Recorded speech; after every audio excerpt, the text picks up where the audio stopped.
آئندہ ماہ ای وی ٹیکسیاں سڑکوں پر ہوں گی، سینئر وزیر شرجیل انعام میمن کا اعلان۔ بی آر ٹی منصوبہ ٹریفک مسائل کم کرنے کے لیے اہم قرار دیا۔ خوشخبری سنائی، شارع بھٹو کا افتتاح 23 مئی کو ہوگا۔ یونیورسٹی روڈ پر ٹریفک کے مسائل کو حل کر رہے ہیں۔ مکس ٹریفک لین کو اگست میں مکمل کر لیں گے۔ ہمارا فوکس الیکشن نہیں، عوام کو ریلیف دینے پر ہے۔ عوام کے لیے نیا مہنگائی بم، آٹے کی قیمتیں بے قابو، ریٹیلرز اور فلور ملز آمنے سامنے، عوام پس گئے۔ آٹے کی منمانی قیمتوں نے شہریوں کا جینا دوبھر کر دیا۔ دکانداروں نے سرکاری نرخ ہوا میں اڑا دیے۔ چکی کا آٹا 160 روپے کلو فروخت ہونے لگا۔ پائن آٹے کی قیمت نے گھریلو بجٹ ہلا کر رکھ دیا۔ 2.5 نمبر آٹا بھی سرکاری نرخ سے مہنگا دستیاب۔ ریٹیلرز نے موقف اپنایا، مہنگا آٹا خرید کر سستا نہیں بیچ سکتے۔ گندم کی بڑھتی قیمتوں نے چھوٹے فلور ملز مالکان کو مشکلات میں ڈال دیا۔ 100 روپے کلو ملنے والی گندم اب 120 روپے تک پہنچ گئی۔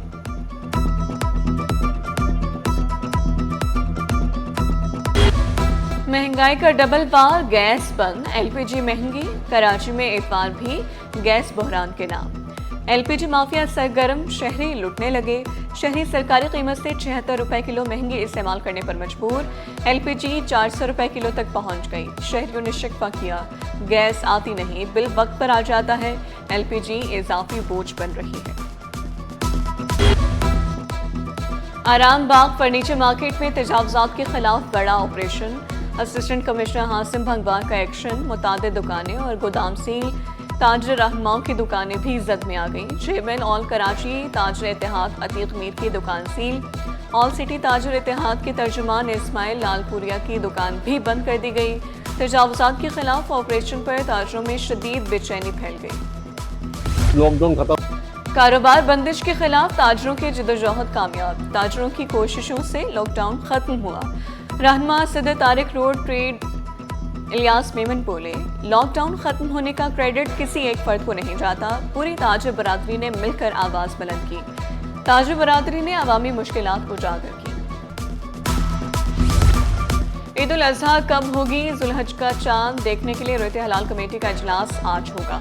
مرکزی اجلاس محکمہ موسمیات کے دفتر کراچی میں ہوگا۔ اجلاس کی صدارت چیئرمین مرکزی رویت حلال کمیٹی مولانا عبدالخبیر آزاد کریں گے۔ زونل رویت حلال کمیٹیوں کے اجلاس صوبائی ہیڈ کوارٹرز میں ہوں گے۔ چاند نظر آنے کی صورت میں عید 27 مئی کو ہوگی۔ کے ایم سی اور ٹی ایم سیز کے ملازمین سراپا احتجاج، بلدیاتی ملازمین کے واجبات کا بحران سنگین صورتحال اختیار کر گیا۔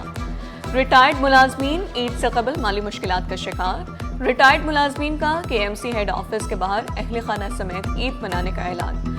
بقایا جات نہ ملنے پر ملازمین نے عید آپریشن ڈیوٹی سے انکار کر دیا۔ بلدیہ عظمی کراچی کا بڑا اقدام، شہر میں صفائی مہم کا آغاز۔ غیر قانونی تاروں اور اشتہاری بورڈز کے خلاف کل سے کریک ڈاؤن ہوگا۔ بغیر اجازت لگائے گئے بورڈز کے خلاف سخت کارروائی کا اعلان۔ شہر سے وال چاکنگ کے مکمل خاتمے کے لیے مہم جاری۔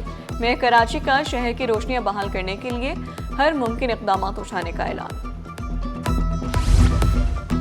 شاہ فیصل عظیم پورہ فلائی اوور کا ترقیاتی کام تیزی سے جاری۔ 100 دن کا ہدف، 69 روز میں 70% کام مکمل۔ 1.5 کلومیٹر طویل منصوبہ پایا تکمیل کی جانب۔ فلائی اوور کی تعمیر سے علاقے میں ٹریفک نظام بہتر ہوگا۔ مرمتی کام مکمل، گیس سپلائی بحال۔ لیاقت نیشنل آغا خان اسپتال سمیت متعدد علاقوں میں گیس بحال۔ سینٹرل جیل سمیت اہم اداروں کو بھی گیس کی فراہمی بحال۔ گلشن اقبال کے تمام بلاکس میں گیس کی سپلائی بحال ہو گئی۔ لائنز ایریا اور پی ایچ ایس سوسائٹی میں بھی گیس آ گئی۔ شہریوں نے گیس بحالی پر سکھ کا سانس لے لیا۔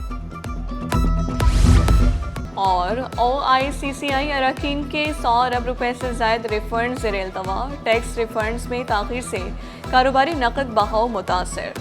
ٹیکس ریفنڈز کے لیے قانونی مدت مقرر کرنے کی تجویز۔ او آئی سی سی آئی کا خود کا ٹیکس ریفنڈ سسٹم قائم کرنے کا مطالبہ۔ 18 ماہ سے زائد تاخیر پر ریفنڈز کو ٹیکس واجبات سے ایڈجسٹ کرنے کی تجویز۔ انکم ٹیکس اور سیلز ٹیکس میں کراس ایڈجسٹمنٹ کی سفارش۔